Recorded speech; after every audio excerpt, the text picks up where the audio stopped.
MCB and FUSE working principle and construction. A simple device called a fuse, which has a low melting point wire, was used to home protection in earlier days. In both fault conditions, the resulting in overheating and fusing the wire or breaking the circuit. However, every time the fuse would blow and you had to manually replace it until you could that. Good luck with the blackout. A tiny interesting device called an MCB protects you and your house from electrical mishaps. This breaker saves you from two situations. First, short circuit, and second, overload condition. Let's check in first condition. In short circuit condition, how the MCB works. Let's look into construction of MCB. Now, the sensing elements activates a triggering mechanism.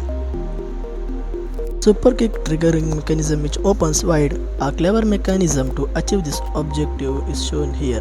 This mechanism has a lever to which a rectangular ring is connected. As shown, the rectangular ring is connected by two springs and a central lever. In this position, both springs are in the neutral state. Whenever the lever moves up and down, the spring compresses and expands.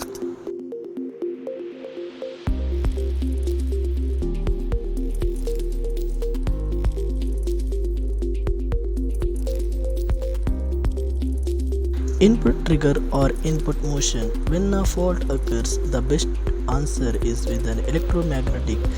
This coil produces magnetic fields proportional in nature of the current passing through them. As the current increases, the magnetic field becomes stronger. In the case of short circuit, the current rises up to 1,000 times in magnitude within milliseconds. This result generates a very strong magnetic field. An iron cylinder and pin is placed inside the electromagnet on a spring slightly offset from its center. The strong magnetic field pulls the cylinder downward, thus pushing the pin. This tiny moment of the pin is the input trigger of the mechanism, and it leads to opening the circuit.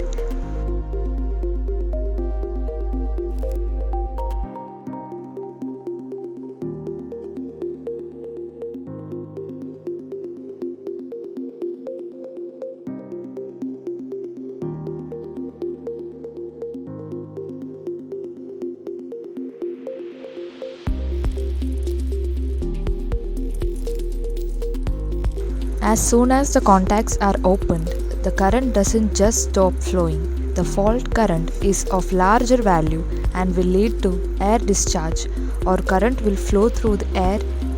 It is an amazing to watch and yet hazardous arc. To extinguish the arc, a component called an arc runner or arc chute is used. The arc chute is an arrangement of parallel plates arranged at small intervals. As the contacts are separate, the heavy fault current flowing as an arc triggers a huge temperature rise that can cause damage. We need increased resistance of the current which passes through air, which is why the distance between the contact points is kept high after the current opens. Since the air is hot, this arc will be pushed up. Later the arc is divided into small chunks, thus reducing its area with increased resistance. The arc dies away at current 0. Now let's see how the MCB prevents the second type of fault, an overload condition. An overload happens if you find yourself using a number of appliances at once. Since all the appliances in our house are connected in parallel, such a scenario will lead to an increase in current. A perfect choice to solve the overload condition is a bimetallic strip.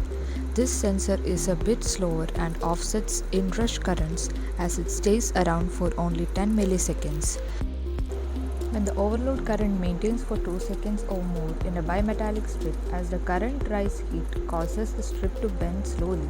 This occurrence pushes a C-shaped lever and thus the main lever down, and it thereby opens the contacts. So this is how MCB works in both conditions. You can see with MCB and without MCB what happens. Thank you.